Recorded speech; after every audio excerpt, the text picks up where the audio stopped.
Bago tayo mag-umpisa, baka pwede nyong i-like ang video na to. Malaking bagay ang like sa aming mga content creators. Maraming salamat po.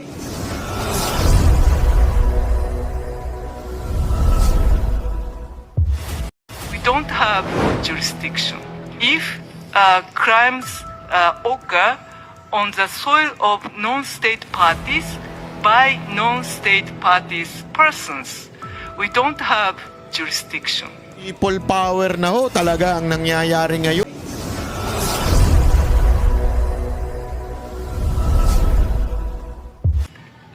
Same thing I can tell you. For example, if crimes occur on the soil of non-state parties by non-state parties persons, we don't have jurisdiction.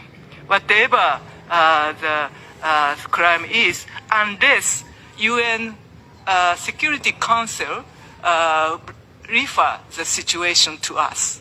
So we have the limitation under the Rome Statute. What kind of crimes and what kind of people and the jurisdiction.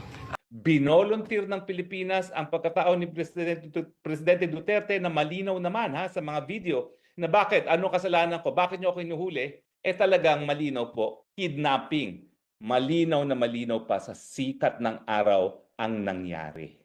Kaya nga po umaasa ako na dahil sibilisado naman ang mga West sa ICC at sibilisado naman yung hukuman na yan, na hindi sila papayag na magpatuloy ang kanilang jurisdiction gayong ang pagkatao ni Presidente Duterte ay napuha sa pamamagitan ng kidnapping. Malinaw po yan. Maraming salamat nga pala dun sa nagpadala sa akin ng yung diffusion notice. Parang telegram po yan. Pero nakakatawa nga, yung diffusion notice dapat pinapadala sa iba't ibang bansa. Hindi mo dapat padala sa sarili mo. Dahil ang requesting party, Pilipinas, ang ginawa niya, pinadala niya sa sarili niya. Pinatupad niya yung sarili niyang request sa kanyang sarili. Di ba nakakabuang yun? Hello talaga. Well anyway, darating na po ang takdang panahon at yan naman po ay mailalabas sa hukuman. O nga pala po, no, kami po ay in the process of filing a reply doon sa sagot ng OSG, hindi pala OSG, ng DOJ, doon sa hinain naming habeas corpus with certiorari and TRO na ang aming naging kliyente ay si Congressman Pulong. In any case, bawal naman ako magkomento sa merito dyan. Sinasabi lang namin na mali yung pagkakahuli dahil nga po walang legal na visa ang warrant of arrest na in-issue ng ICC. Pero hindi pa namin alam ng mga panahon na yon na niwala palang request ng ICC na isurrender ang pagkatao ni Presidente Duterte. Kaya naman nagkaroon ng certiorari kasi nga kung sila ay makipagtulungan, yan ay magiging grave abuse of discretion dahil walang basihan talaga para tayo makipagtulungan dahil tayo po nga ay nagbitiw na sa pagiging miyembro ng ICC. Pambihira, non-stop yung Duterte, bring back home Duterte. Mga ganun. Ako nga, gusto ko na sumayaw kanina eh. Nahihiya lang. Ako medyo ako kanina. Para sa mga kababayan natin nandito kanina, medyo nahihiya ako kanina eh. Kasi alam ko yung kultura ng mga Hapon hindi ganito eh. Hindi yung maingay. Pag nag-rally sila, ewan ko, parang may prayer rally. Parang ganun sa kanila mag-rally. Di ba, pag nangangampanya sa kanila, tahimik lang. Ganun lang eh, wala na yung... sa atin, palaman. Duterte! Duterte! Ganun eh, parang iskandaloso. We don't have jurisdiction. If crimes occur on the soil of non-state parties by non-state parties persons, we don't have jurisdiction. People power na ho talaga ang nangyayari ngayon.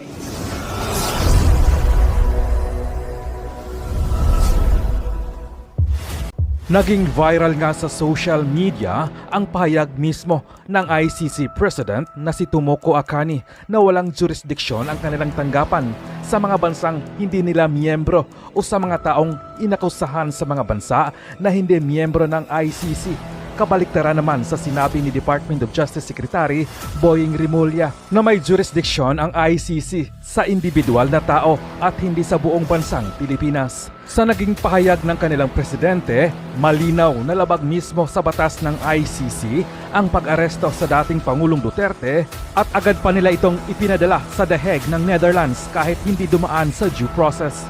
Samantala, tila people power na nga ang nangyayari hindi lang sa Pilipinas kundi sa buong mundo dahil sa malawakang rally para suportahan at ipanawagan na ibalik si PRRD sa Pilipinas at dapat sa bansa natin lamang siya litisin kung mayroon mang nagawang pagkakasala at hindi ang mga banyagang korte ang hahatol sa kanya. Komento pa nga ng ilang dismayadong netizens, very clear that Tomoko had said that the ICC has no jurisdiction over the state which is not member state of the ICC. Therefore, the arrest of PRRD was illegal and this will fall into state kidnapping against its citizen. Inilagay lang ng Administrasyong Marcos sa malaking kahihiyan ang Pilipinas at pinapakita lamang nila kung gaano kabulok ang mga politiko sa Pilipinas. Kaya sana sa ating mga kagalang-galang na hukom, mga generals at mga mambabatas na may pagmamahal sa ating mga Pilipino, malaking tulong ang inyong magiging aksyon sa usaping ito. Ibig sabihin niyan, dapat imbestigahan ang ibang judge ng ICC kasi nabayaran sila ng gobyernong Marcos at nakipagkuntsaba, lalo na si Conti. Nakakahiya naman sa gobyernong bangag na pinipilit nila na isurrender si FPRRD sa ICC kahit walang jurisdiction, hindi muna sila nag-iisip. We don't have jurisdiction. Same thing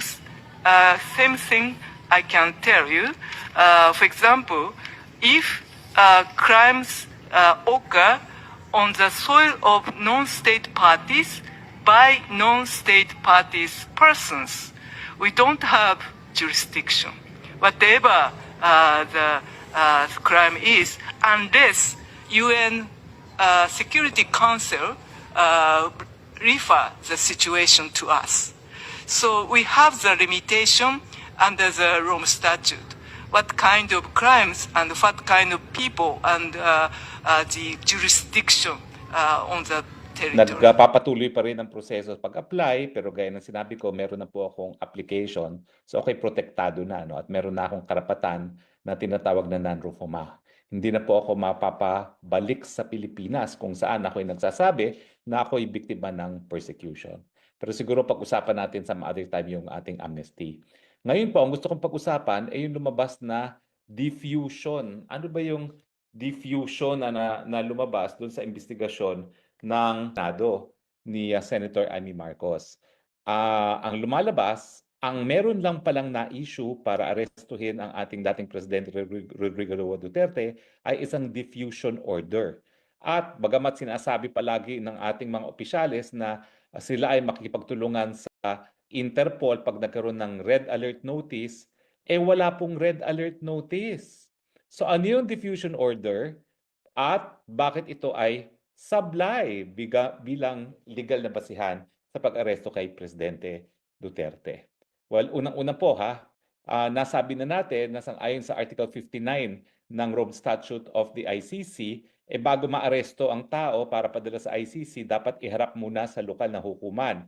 At ang mangyayari doon sa lokal na hukuman, para siyang extradition. A-ascertain yung identity ng tao, sisiguraduhin na yung kanyang mga karapatan ay narespeto, at saka siyempre issue na kung meron bang jurisdiction yung hukuman na nagre-request ng extradition ng isang Pilipino. So anyway, ang sinasabi nila, Secretary Remulla, palagi nilang sinasabi, kinakailangan makipagtulungan pag merong red notice alert. Kalokohan po yun.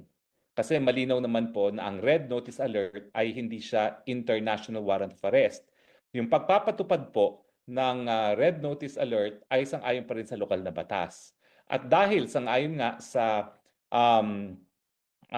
Rome Statute na kinakailangang iharap siya sa hukuman, ang dahilan kaya kinakailangang iharap sa hukuman ay para masigurado na sang-ayon sa ating saligang batas na no person shall be deprived of life, liberty, or property without due process of law, na maririnig muna yung tao na aarestuhin. Lalong-lalo na kung siya ay mayroong pagtutol doon sa jurisdiksyon ng hukuman na maglilitis sa kanya o humihingi ng kanyang pagkatao. At alam naman natin sa mulat mula, sinasabi natin na wala ng jurisdiction ICC dahil tayo po'y bumitiw na at nagsimula yung preliminary investigation matapos or lampas na doon sa 1 taon matapos tayo nag-deposit ng instrument of withdrawal. Ang nakapagtataka, bagamat paulit-ulit nilang sinasabi na tayo ay susunod at makikipag-cooperate para ipatupad ang Red Notice Alert, wala palang red alert notice. Wala palang red alert notice. Now, ano ba ang pagkakaiba itong sinasabi na red alert notice, no? At saka yung Interpol diffusion? Well, unang-una po, ang diffusion, bansa lang ang nagpapakalat niyan sa iba't ibang bansa. Ibig sabihin, nanggaling sa Pilipinas yung diffusion order. At yung diffusion order ay nakikiusap ang Pilipinas na arestuhin or at least i-facilitate yung pag-aresto para ma-extradite ang isang tao. Siguro kaya sila kumuha ng diffusion order, ang intensyon nila sa Hong Kong huhulihin. Pero kung ikaw ay merong diffusion notice, bakit mo na mapadadala sa sarili mo yan? Ikaw lang bilang isang bansa ang nakikiusap na kung mahahanap nyo itong taong ito sa jurisdiction ninyo, pakihuli lang at pakidala sa amin para siya ay ma-extradite. So malinaw po, hindi nanggaling mismo sa Interpol ang diffusion notice. Yan po ay nanggaling mismo sa gobyerno ng Pilipinas. Ibig sabihin, kung yan ay hiningi natin para hilingin sa Hong Kong na arestuhin si Presidente Marcos, well, naintindihan natin yon kasi nga wala namang jurisdiction ng Pilipinas sa Hong Kong. Pero kung yan ay galing mismo sa Pilipinas, para namang ulul yan. Alam mo namang i-request mong sarili mo na arestuhin. Ba't ka pa magre-request? Ikaw na nga magpapa-aresto. So binobola tayo ng mga administrasyon ng Marcos Jr. nung sinasabi nila na legal ang pag-a-arrest dahil ito ay diffusion notice. Uulitin ko po, parang ulul naman tayo na sasabihin natin sa ating sarili, sa bansang Pilipinas, sige nga, tulungan mo akong arestuhin. Ang ibig sabihin po niyan, Pilipinas lang talaga ang nagdesisyon na arestuhin ang presidente. Wala pong kinalaman ang Interpol, wala pong kinalaman ang International Criminal Court. Ganun pa man, ano naman ang pagkakaiba yung diffusion at saka yung red notice? Well, yung red notice kasi, Interpol mismo ang nag-i-issue niyan. Gets nyo? Ang diffusion, Pilipinas ang nag-issue na nakikiusap sa mga bansa, tulungan nyo kaming arestuhin si PRRD. Pero bakit mo gagamitin nga ang diffusion kung pag-aaresto sa Pilipinas mismo? Samantalang, ang red alert notice naman, galing sa Interpol at lahat ng miyembro ng Interpol ay pinakikiusapan. Pwede ba paki-aresto preparatory sa extradition? Hindi po automatic yan kahit tayong parte ng daigdig. Kasi kinakailangan magkaroon ng proseso na masiguro na yung due process right ng nasasakdal ay may respeto. Kaya nga po, kapag ang proseso ay parang extradition, yung extradition hearing na yan ay para lang masigurado na yung due process right, yung karapatang madinig ng nasasakdal, kung meron na labag na karapatang pantao o kung ano man ang objection niya doon sa jurisdiction ng korteng lilitis sa kanya, ay madesisyonan ng korte. Malinaw po. Pero walang nag-request na arestuhin ng presidente, yan ay decision lamang ng Pilipinas. So wag na sana tayong malinlang bilang taong bayan na di umano sumusunod lang kami sa warrant of arrest ng ICC. Now, sabihin natin merong warrant of arrest. Hindi nga po automatic yung pagtutulungan ng mga bansa. Kaya nga po, ang nakahandang petition sana ay para mapigilan yung pagtutulungan ng mga Pilipino sa ICC. Pero sa punto pag-aresto po, wala pang kahit anong hiningi ang ICC. Sa katotohanan, nabulaga na lang sila at nandyan na ang pagkatao ni Presidente Rodrigo Roa Duterte sa dahig na hindi pa naman sila formal na humihingi ng kooperasyon ng Pilipinas. Ibig sabihin, talagang nais nilang tanggalin si Presidente Duterte bilang tinik sa kanilang plano na Marcos forever. Malinaw po yan at ngayon po, nagtagumpay sila. Pero pag-uusapan nga po, no, ngayong malinaw na na wala namang request ang ICC na isurrender siya. Paano naman magkakaroon ng duty to cooperate kung hindi pa nagkaroon ng request? Di ba? Kakatawa naman yan. Ibig sabihin, binolunteer ng Pilipinas ang pagkatao ni Presidente Duterte, pero si Presidente Duterte hindi siya nag-voluntary surrender. Labag sa kanyang kalooban at kagustuhan ang pagpapadala sa kanya sa dahig. Walang voluntary surrender. Kaya nga tinatawag natin, kidnapping ang nangyari. Di ba? Dahil kung yan ay dinaan sa tamang proseso, binigyan sana siya ng kanyang karapatan ng due process at yan nga ay sa harapan ng hukuman. Kaya lang, kung todo bola sila, di umano, sumusunod lang kami sa ating obligasyon sa tratado. Hello! Miski sa Interpol po, walang obligasyon na sumunod sa Interpol. Miski meron ng red notice alert. Bakit? Depende pa rin po yan sa lokal na batas. At ang ating lokal na batas, unang-una, ang saligang batas, no person shall be deprived of life, liberty, or property without due process of law. At yung proseso na susundin ay yung proseso ng deportation. Malinaw po yan, ha? So ngayon, dahil hindi naman pala humingi ng tulong ang ICC, binolunteer ng Pilipinas ang pagkatao ni Presidente Duterte na malinaw naman sa mga video na bakit, ano kasalanan ko, bakit niyo ako hinuhuli, talagang malinaw po, kidnapping. Malinaw na malinaw pa sa sikat ng araw ang nangyari. Kaya nga po umaasa ako na dahil sibilisado naman ang mga West sa ICC at sibilisado naman yung hukuman na yan, na hindi sila papayag na magpatuloy ang kanilang jurisdiction, gayong ang pagkatao ni Presidente Duterte ay nakuha sa pamamagitan ng kidnapping. Malinaw po yan. Maraming salamat nga pala dun sa nagpadala sa akin ng yung diffusion notice. Parang telegram po yan. Pero nakakatawa nga, yung diffusion notice dapat pinapadala sa iba't ibang bansa. Hindi mo dapat padala sa sarili mo. Dahil ang requesting party, Pilipinas, ang ginawa niya, pinadala niya sa sarili niya. Pinatupad niya yung sarili niyang request sa kanyang sarili. Di ba nakakabuang yun? Hello talaga. Well anyway, darating na po ang takdang panahon at yan naman po ay mailalabas sa hukuman. O nga pala po, no, kami po ay in the process of filing a reply doon sa sagot ng OSG, hindi pala OSG, ng DOJ, doon sa hinain naming habeas corpus with certiorari and TRO na ang aming naging kliyente ay si Congressman Pulong. In any case, bawal naman ako magkomento sa merito dyan. Sinasabi lang namin na mali yung pagkakahuli dahil nga po walang legal na visa ang warrant of arrest na in-issue ng ICC. Pero hindi pa namin alam ng mga panahon na yon na niwala palang request sa ICC na isurrender ang pagkatao ni Presidente Duterte.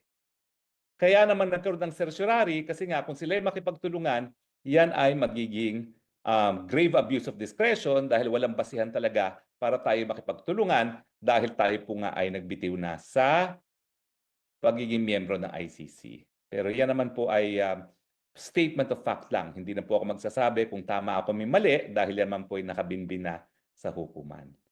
So, hihimay-himayin po natin yung mga nakuhang mga katotohanan ng committee ni Senator Amy Marcos. Dahil marami pa po dyan na dapat nating pag-usapan. No? Pero lahat po yung pinag-uusapan natin, kung tama nga ba yung proseso na paghuli at pagpadala kay dating Presidente Rodrigo Roa Duterte sa Hague. At ang pinag-usapan natin ngayon, dahil wala pang request na mag-cooperate ang ICC sa Pilipinas, voluntaryong sinurrender ng gobyerno ng Pilipinas si Tatay Digong, maski ito pa ay labag sa kagustuhan ni Tatay Digong, kaya nga po naging kidnapping. Okay? Well, anyway, siguro naman alam niyo ng elemento ng kidnapping, no? Pero para malinaw, sasabihin ko na rin po sa inyo kung anong elemento ng kidnapping. Memoryado ko naman po yan dahil ngayon meron akong dalawang linilitis na kidnapping, no? Siyempre, ang kidnapping ay defined as, unang-una, yung deprivation of liberty ng isang tao. Nakita naman po natin na talagang pinagbawal na si Presidente Duterte na makalabas pa ng eroplano, dinala siya doon sa Villamor at hindi na siya pinayagang umalis doon at sa pilitan na isinakay sa eroplano at dinala sa The Hague. Okay? So, malino po na sakop talaga ng elemento ng kidnapping yung nangyari kay Presidente Rodrigo Roa Duterte. Merong unlawful taking or detention, merong use of force, threat and intimidation, sabi nga dun sa hearing, 7,000 policemen. Lack of consent, dahil paulit-ulit po na tumututol si Tatay Digong, at saka yung pag-alis nga, sa pilitang isinakay sa eroplano at dinala sa The Hague. Lahat po ng nagkaroon ng partisipasyon dyan sa pangyayaring yan, lahat po kayo liable sa kidnapping. So actually, pero tsaka na natin gawin muna yan, ang importante, maibalik muna si Tatay Digong.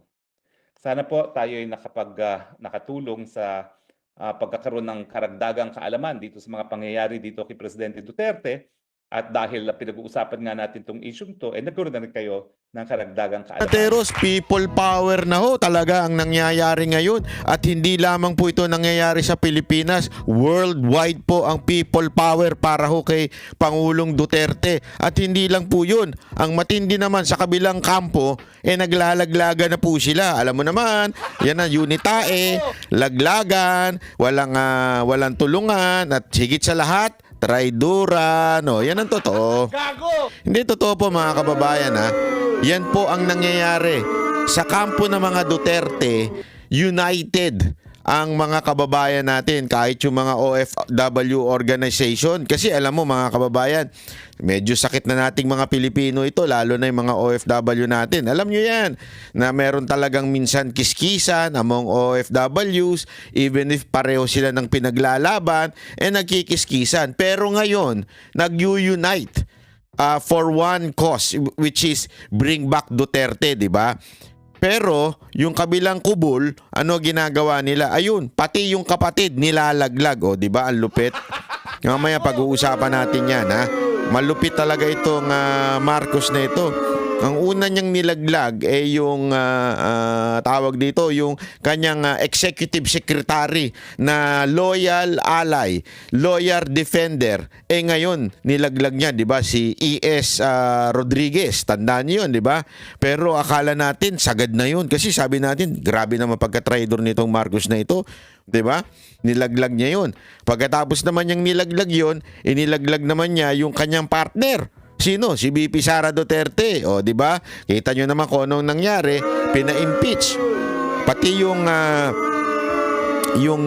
taong nagpalibing sa kanilang ama ay nilalaglag naman nila ngayon, di ba? Which is si Pangulong Duterte. Nalaman natin through the hearing that there was no red notice. Sa madaling salita, we are not even obliged. Even nga may red notice, we are not obliged to give o to send PRRD right away sa The Hague. Pero ano ginawa nila? Yun po dahil sa kagustuhan nitong ni Bongbong Marcos, dinala ho kagad-agad sa The Hague. So nilaglag na naman po nila mga Duterte, di ba ho? Oh. And last not but the least, ika nga. Ha? Nilaglag naman niya ngayon yung kapatid niya. Oh, di ba? Pag-uusapan natin yan unya-unya. Ganyan no ka, ewan ko kung ano matatawag mo pa ba? Tao pa ba yung ganyan? Tao pa ba yung ganyan? O sadyang, ewan ko, ayoko naman sabihing sabog pero hindi ko alam Hindi ko alam kung anong klaseng ugali yan, kung anong ugali yan. Marami naman kasi ibig sabihin ng sabog mga kababayan. Hindi naman ibig sabihin adik. Hindi yun. Marami ibig sabihin ng sabog. Kunwari, ikaw, bagong gising ka. Di ba? Ang gulo-gulo ng isip mo. Ang gulo-gulo. Hindi ka para bagang hindi ka makakilos ng tama. Yun, pwede kang tawaging sabog ka na naman. Ano? O kaya naman pag nakainom ka, pwede rin yun. O, di ba? Hindi ibig sabihin ng sabog, adik ka agad. Bahala na kayo mag-isip. Pero para sa akin, hindi ibig sabihin ng sabog ay adik. Maaaring ikaw ay wala sa ulirat, ika nga. Wala kang hindi mo alam kung ano yung mga desisyon sa buhay mo. Kaya ang gulo-gulo mo. Kaya nga sabog Sabog yung desisyon mo Kasi nga, magulo ka. Ika nga, ganun ang dating nun. Pag-usapan na ho natin, bakit ko ba nasabing meron na bagang people power? Bakit? Bakit ko ba nasabi yon?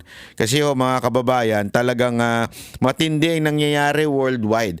Kung susunod po kayo, titingnan nyo po yung aking Facebook account na Pyron Cristobal. That's my real name. At nandun naman yun, naka blue check yun, tapos may nakalagay doon Banat Bay. Pag tiningnan nyo po yun sa Facebook, i-follow nyo na po ako, Byron Cristobal. Pag tiningnan nyo ho doon, sineshare ko yung mga nangyaring event ngayong araw na ito. It is really overwhelming. To the point na, paano nangyari ito? As in, people were amazed. People were shocked. Even foreigners are really shocked. At ang halimbawa ko na nga po doon, ay yung aking pong inatinan mismo dito sa Japan. Alam mo, nung una, medyo, walang biro ito. Hindi ko lang sinasabi pero meron akong doubt na, kasi last week lang, nag-rally na ho sila yung umuulan. Maraming tao na nun. As in, marami na. Sabi nung kaibigan ko, kasi si kaibigan ko si Bojo sinasabi niya nga sa akin, napakaraming tao na nun nung umuulan na yun. Nandun din siya. Tapos sabi ko, naku, aatin pa kaya yan? Kasi tandaan ninyo, ang mga OFW, yung holiday o yung tinatawag na day off nila, precious yan Alam ko yan kasi naging OFW ako sa Middle East So yung pag sinabi mong trabaho ka. Nakalimutan ko na kung anong araw ang day off namin doon. I think Monday ata yung day off namin doon kasi Thursday and Friday yun yung big time. May show, di ba? So ang alam ko noon, Monday. So looking forward kami noon na magma-Monday na, day off na. Diyan na ako maglalaba. Diyan na ako magsha-shopping. Diyan na ako pupunta doon sa pasyalang gusto kong puntahan. Yan ang OFW, yan ang buhay ng OFW Marami tayong gusto mong pumunta, tumingin ng isang gamit, doon ka, i-prepare mo na yun yung day off mo na yun. Kaya nasa isip ko, 2 day off na isasakripisyo ng mga OFW dito sa Japan. Kasi, mantakin mo, di ba? Hindi sila nag-day off nung lakaran, nag-rally pa sila. Ang haba naman ang rally dito, hindi mabilisan, mahaba. Nagkataon lang kanina, maikli kasi nabigla yung pulis. Nagagalit yung pulis sa amin. Kasi nga, ang expected lang, hundreds lang. Sa tingin ko, umabot ng 1,000 yung naglalakad kanina. At talagang na-paralyze yung Shibuya. Alam mo, ako nga yung nahihiya. Kasi dito mga kababayan, ang konteksto sa Japan, dito people are courteous. People are nakaano na sa embed na sa puso nila yan at sa isip nila na hindi ako makakaistorbo ng kapwa. Mula bata hanggang paglaki yan ng training ng mga Hapon. Kaya nga kung papansin niyo, lagi kong pinopost yan. Isa sa mga na-enjoy ko dito yung coffee shop. Kasi ang coffee shop dito, coffee shop talaga. Hindi yung sa Pilipinas, yung coffee shop parang ginawang palengke na tinatambayan ng ingay-ingay, nagchichikahan. Dito hindi, ang coffee shop, pupunta ka doon mag-isa, magbabasa ka, o di kaya may magko-computer ka. Yung talagang walang ingay. Pag nagsalita ka doon, medyo mapapatingin sa'yo yung tao kasi parang ang bastos mo naman. Nandito para matahimik. Sa tren, ganun din, tahimik. Kahit nga po paglasing ka Paglasing ka, yung mga tao dito talagang nakayuko lang, nakaganon lang Sa atin, paglasing ka, parang siga ka di ba? Paglasing ka sa Pilipinas, parang pagmamayari mo yung bar. Ano ba? Pilipinas, bahay na yan. Bili mo itong ito. Dito hindi ganun. Pagka dito, oo, maingay sila doon sa table mo, kayo. Pero pagkatapos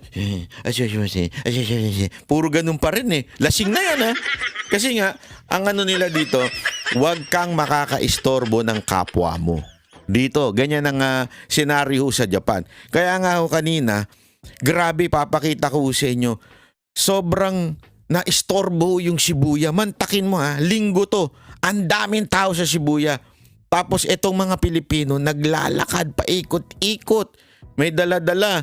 Tapos sumisigaw. Ayaw pa naman ng mga Hapon yan yung sumisigaw. Ayaw nila yan kasi maingay. Pambihira, non-stop yung Duterte Duterte, bring back home Duterte. Mga ganun. Ako nga, gusto ko na sumayaw kanina eh. Nahihiya lang. Ako medyo ako kanina. Ha? Para sa mga kababayan natin nandito kanina, medyo nahihiya ako kanina eh. Kasi alam ko yung kultura ng mga Hapon hindi ganito eh. Hindi yung maingay. Pag nag-rally sila, ewan ko, parang may prayer rally. Parang ganun, sa kanila mag-rally. Di ba, pag nangangampanya sa kanila, tahimik lang. Ganun lang eh, wala na yung... sa atin, palaman. Duterte! Duterte! Ganun eh, parang iskandaloso. Di ba? Kanina ho, mga kababayan, para mas ma-imagine ninyo yung nangyayari. Ipapakita ko ho sa inyo, ha? Eto, hindi ko naman inedit na to kasi wala na akong time mag-edit. Basta patsi ko na lang. Tingnan ninyo ha kung gaano na antala ang trapiko ng Shibuya. At saka ng paikot yan eh, paikot. Ito. Saan na yan?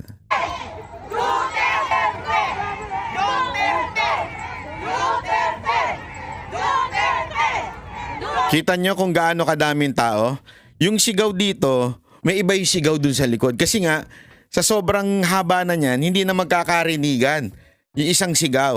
Ang ano dyan, kaya ginawang marcha-marcha yan. Kasi doon dapat kasi sa Hachiko yan gagawin. Alam mo sa Hachiko, yung aso na estatwa doon sa Shibuya. Kaya lang, pag inilagay mo yan, wala. Siguradong magulo, overflowing dun sa statue, kaya inilipat sa malapit na park. Tapos nung inilipat sa malapit sa park, bawal naman mag-stay doon kasi maliit din yung park. So sabi, maglakad na lang. Sige, maglakad. Si Banatbay pa naman. Medyo matanda na, masakit na ang mga kalyo-kalyo, mga tuhod-tuhod. Kaya nung lalakad na yan, grabe ho yan.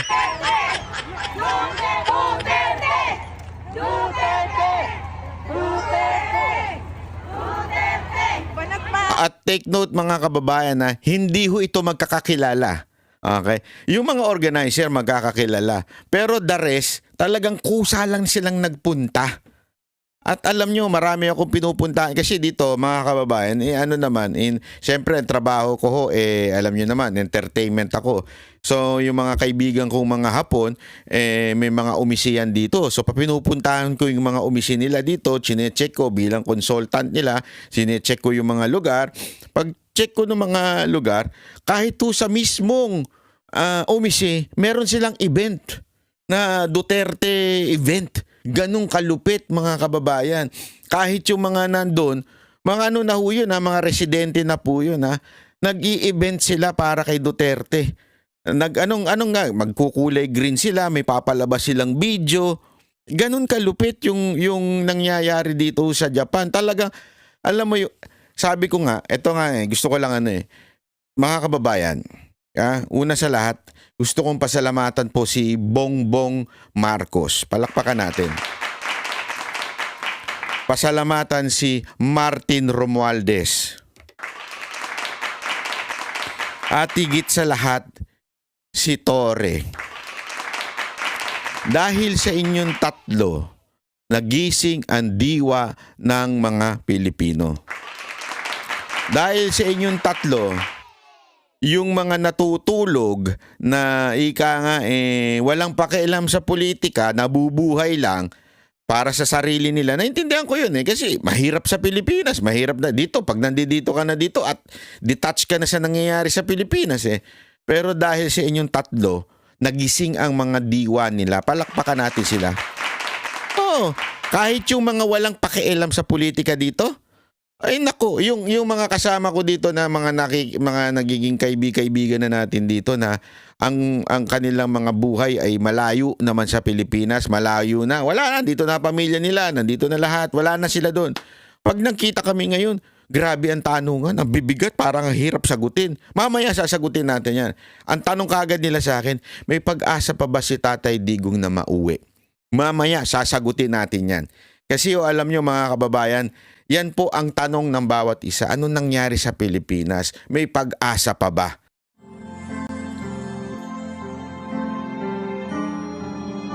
Ano yung melody ng song? Ang bayan ko'y pinagpala at sa aming binigay ang isang biyaya. Biyaya na mag-aahon sa hirap at dilim ng kahapon, at sa bawat Pilipino'y magtatanggol. Sa bayan ko dating laganap, pang-api at tusa sa aming mga mahihirap. Ngunit ikaw ay dumating, sagot sa aming mga dalangin. Muli kaming babangon, mabuhay ka, Tatay Digong. Ama, maraming salamat. Aming mga mata'y minuhulat, gawain ng masasamay iyong isiniwalat. Ikaw lang ang pag-asa naming lahat.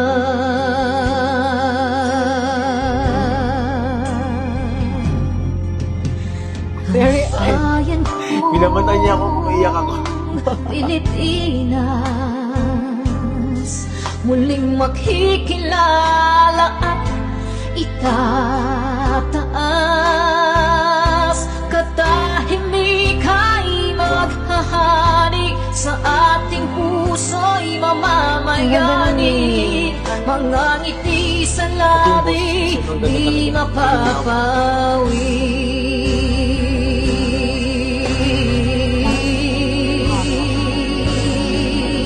The breathing though. Mabuhay ka, Tatay Digong. Maraming salamat. Ang malasakit sa Pilipino ay walang kasing tapat. Ika'y paglalaban ng iyong mga anak. Tunay kang biyaya sa bansang Pilipinas.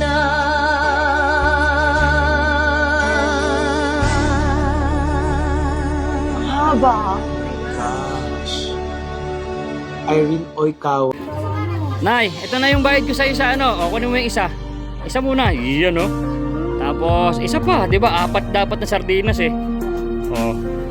O, yan. 3 na. Pang-4 na sardinas.